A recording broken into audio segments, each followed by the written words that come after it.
हिंदी में यूपीएससी की तैयारी से संबंधित प्रोग्राम्स को देखने के लिए सब्सक्राइब करें स्टडी IQ-IAS हिंदी। नमस्कार, बहुत बहुत स्वागत है आप सभी का स्टडी IQ-IAS हिंदी में। मेरा नाम है अतुल जैन। अगर मैं आपसे कहूं कि ऐसा कौन सा खनिज है, या ऐसे एक तो नहीं कह सकते, ऐसे कौन से खनिजों में से एक नाम बताइए जिसके मिलने से दुनिया में जो है किसी देश की आर्थिक और सामरिक स्थिति बेहतर हो सकती है, तो उन खनिजों में आज की तारीख में लिथियम का नाम जरूर आएगा। जैसे आज से बहुत समय पहले यूरेनियम ऐसा एक खनिज था, या फिर आज भी है। वैसे तेल एक बहुत बड़ा खनिज रहा है कि भाई जिन देशों में पेट्रोलियम मिला उन देशों की सामरिक स्थिति सुधरती चली गई। उसके पहले सोना ऐसा एक खनिज था कि भाई जहां पर मिल गया उन देशों की आर्थिक स्थिति सुधर गई। आजकल के जमाने में आप ये कह सकते हैं कि लिथियम एक ऐसा खनिज है, क्योंकि लिथियम के बहुत तरह के आर्थिक प्रयोग हैं। अगर आप इलेक्ट्रिक व्हीकल बनाने की बात करते हैं, जो कि भाई आजकल हमको पता है कि ये कहा जा रहा है कि संचार का, ये जो संचार नहीं, एक तरह से आवागमन का भविष्य है, जिसको हम कहते हैं इलेक्ट्रिक वाहन। तो ये इलेक्ट्रिक वाहन जो है, इनकी बैटरी बनाने में लिथियम का प्रयोग होता है। ये बात एकदम सही है। इसके अलावा आपके नाभिकीय रिएक्टर्स जो होते हैं, आप जब नाभिकीय ऊर्जा बना रहे हैं तो आपके नाभिकीय रिएक्टर में भी हीट ट्रांसफर करने के लिए लिथियम का प्रयोग होता है।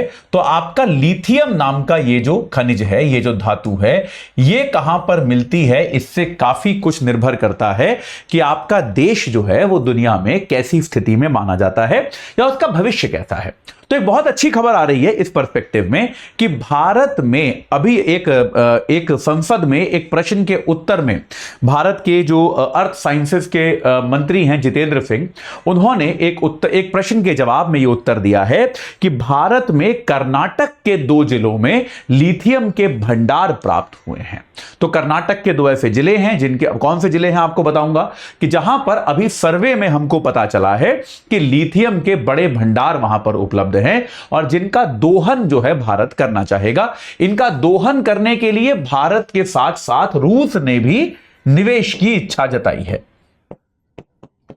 क्योंकि याद रखिए, देखिए, केवल खनिज का भंडार होना काफी नहीं होता है, उसके दोहन में भी, यानी कि उसकी माइनिंग करने में भी आपका अच्छा खासा खर्चा होता है, अच्छा खासा उसमें जो है समय और निवेश लगता है। तो ऐसे में भारत और रूस दोनों देशों की यह इच्छा है कि भारत में ये जो लिथियम के भंडार हैं उनके दोहन में हम लोग निवेश करें और उसके जरिए भारत को बेहतर बनाएं।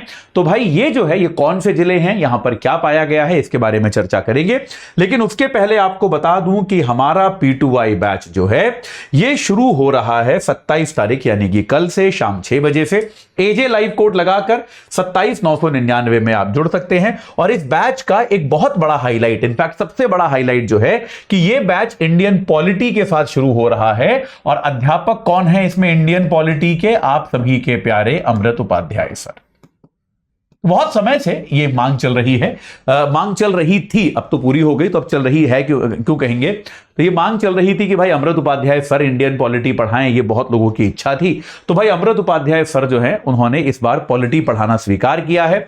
और ये बैच जो आपका कल से शुरू हो जाएगा, इसमें इंट्रो क्लास से लेकर पॉलिटी जो है वो आपको अमृत उपाध्याय सर पढ़ाएंगे। तो भाई आप बिल्कुल तुरंत इस बैच से AJ लाइव कोड लगाकर जुड़ जाइए। रोज 3 घंटे की live class, mentorship, daily practice questions, pre और मेंस के क्वेश्चंस का डेली समाधान, प्री और मेंस दोनों की टेस्ट सीरीज, 18 किताबें आपके घर पे। और अगर आप प्री क्वालिफाई करते हैं तो सारी फीस का फुल रिफंड, और साथ के साथ आपको दिल्ली बुलाया जाएगा रेसिडेंशियल प्रोग्राम के लिए। आपका रहना, खाना, पढ़ना सब कुछ जो है इसी खर्चे में, इसी फीस में समावेशित होगा। बेसिकली फीस तो आपको रिफंड हो जाएगी, तो आपके लिए फ्री हो जाएगा। आज ही इस बैच से जुड़िए और अपनी तैयारी को एक सही आकार प्रदान कीजिए। चलिए अब जल्दी से आपको पहले एक बार कर्नाटक का मानचित्र दिखा देता हूं। तो कर्नाटक के मानचित्र को अगर हम देखें तो 2 जिले ऐसे हैं जहां पर लिथियम के भंडार की बात की जा रही है कि लिथियम के भंडार मिले हैं। पहला तो ये यादगीर जो है, यादगीर या फिर यादगिरी, दोनों में से कोई भी नाम आपको मिल सकता है। यादगिरी नाम का जिला जो है, जो आप यहां देख सकते हैं, ये जिला जिस पर मैंने सर्कल बनाया है, ठीक है। और दूसरा कर्नाटक के दक्षिणी भाग में ये जो मांड्या जिला है, ठीक है। तो इन 2 जिलों में अभी जो है मंत्री साहब ने यह कहा है कि भारत जो वहां पर दोहन करने का प्रयास कर रहा था, जो सर्वे कर रहा था, यादगिरी जिले में और मांड्या जिले में लिथियम के भारी भंडार मिलने की संभावना है, ऐसा उन्होंने कहा है। तो भाई ऐसा जो ये काम कौन करता है भारत में, क्या है, एक डिपार्टमेंट ऑफ एटॉमिक जो है डिपार्टमेंट ऑफ एटॉमिक एनर्जी, माफ कीजिएगा, परमाणु ऊर्जा विभाग है। भारत में एक परमाणु ऊर्जा विभाग है, उसके अंतर्गत एक निदेशालय है। ठीक है, उसके अंदर क्या है, एक निदेशालय है जिसका नाम है परमाणु खनिज निदेशालय। एक डायरेक्टरेट है परमाणु खनिज निदेशालय, जिसका काम क्या होता है, खोज व अनुसंधान। ठीक है, यानी कि यह भंडार खोजता है और उन पर रिसर्च करता है। याद रखिएगा, इस बार इस अनुसंधान पर, इस खोज पर यूपीएससी में प्रीलिम्स में सवाल आया था कि ये कौन से सेक्टर में आता है, खनिजों की खोज, क्योंकि खोज जो है वो टेक्निकल काम है, तो वो टर्शरी सेक्टर में जाएगा, ना कि प्राथमिक सेक्टर में। ठीक है, तो ये खोज और अनुसंधान का जो निदेशालय है, इन्होंने इस भंडार को ढूंढ कर निकाला है। वो यही काम करते हैं कि देश भर में कहां कहां खनिजों के भंडार हो सकते हैं, इनको वो ढूंढने का प्रयास करते हैं। और उनकी रिसर्च ये बताती है कि कर्नाटक के इन 2 जिलों में अगर आप बात करें तो मांड्या में इस बात की संभावना है कि करीब 1600 टन के आसपास लिथियम आपको मांड्या से मिल सकता है। यादगिरी में भी निश्चित तौर पर, यादगिरी या यादगीर आप जो भी कह लीजिए, इसमें भी अभी स्पष्ट नहीं है कि भंडार की मात्रा अभी कितनी है, इसका अनुमान नहीं है, लेकिन भंडार निश्चित तौर पे है। ये इस डायरेक्टरेट ने कहा है कि भंडार होने के हमको पर्याप्त साक्ष्य मिले हैं। अभी वो भंडार कितना है, कि उसकी मात्रा कितनी है, उसको एक्सप्लोर करने के बाद ही हमको पता चलेगा, और थोड़े अनुसंधान की यहां पर आवश्यकता है। इसके अलावा छत्तीसगढ़ में, के आप में से कई लोग होंगे, छत्तीसगढ़ में कोरबा जिला है। कोरबा जिला जो है वहां पर भी, छत्तीसगढ़ में कोरबा जिले में यह काम चल रहा है। और इसके अलावा हिमाचल प्रदेश में हमीरपुर जिले में, हमीरपुर जिला जो है हिमाचल प्रदेश, इन दोनों जिलों में भी लिथियम के भंडार मिलने की बात कही गई है कि इन जगहों पर लिथियम के भंडार मिल रहे हैं। तो आप देख सकते हैं भारत में कई जगहों पर लिथियम के भंडार मिलने शुरू हो गए हैं। जबकि अगर हम देखें तो आमतौर पे लिथियम के भंडारों की अपेक्षा कहां होती है, हमारे यहां जो हमारी माइका बेल्ट है वहां पर होती है, यानी कि राजस्थान, बिहार। आमतौर पर कौन कौन से राज्यों को आप मानते हैं कि यहां पर लिथियम मिलेगा? राजस्थान, बिहार, छत्तीसगढ़।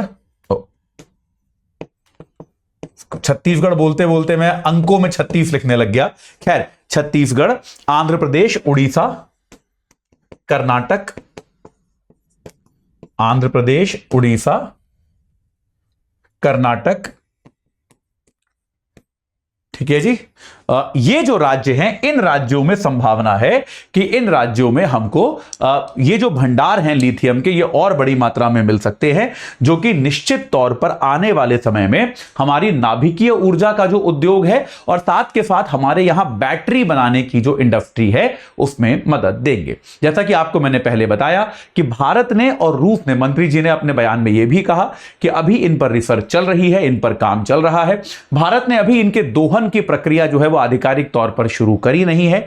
भारत और रूस दोनों देशों ने इसमें रुचि जताई है कि हम लोग जो है इस दोहन की प्रक्रिया का हिस्सा बनना चाहेंगे। तो जल्दी ही यहां पर दोहन की प्रक्रिया शुरू होगी और लिथियम का एक भारत बड़ा उत्पादक आने वाले समय में बन सकता है। ठीक है, तो अभी के लिए इतना ही। इसमें आगे जो कुछ भी होगा वो मैं आपको निश्चित तौर पर बताऊंगा। जाते जाते एक बार फिर बता दूं कि हमारा प्रतिज्ञा बैच जो है उसमें, जो आप जानते ही हैं, अमृत उपाध्याय सर के साथ शुरू हो रहा है कल शाम 6 बजे से। एजे लाइव कोड याद रखिए 27,999 में जुड़ जाइए। और प्रतिज्ञा बैच है तो एक बार फिर से ये ऑफरिंग दोहरा दूं, अगर आप प्री क्वालिफाई करते हैं तो आपको आपकी सारी फीस का रिफंड इस बैच में मिल जाएगा। तो इस बात को याद रखिए, आज ही इस बैच से जुड़िए और अपनी तैयारी को एक सही आकार प्रदान कीजिए। इस चर्चा से जुड़ने के लिए आप सभी का बहुत बहुत धन्यवाद। हिंदी में यूपीएससी की तैयारी से संबंधित प्रोग्राम्स को देखने के लिए सब्सक्राइब करें स्टडी IQ IAS हिंदी।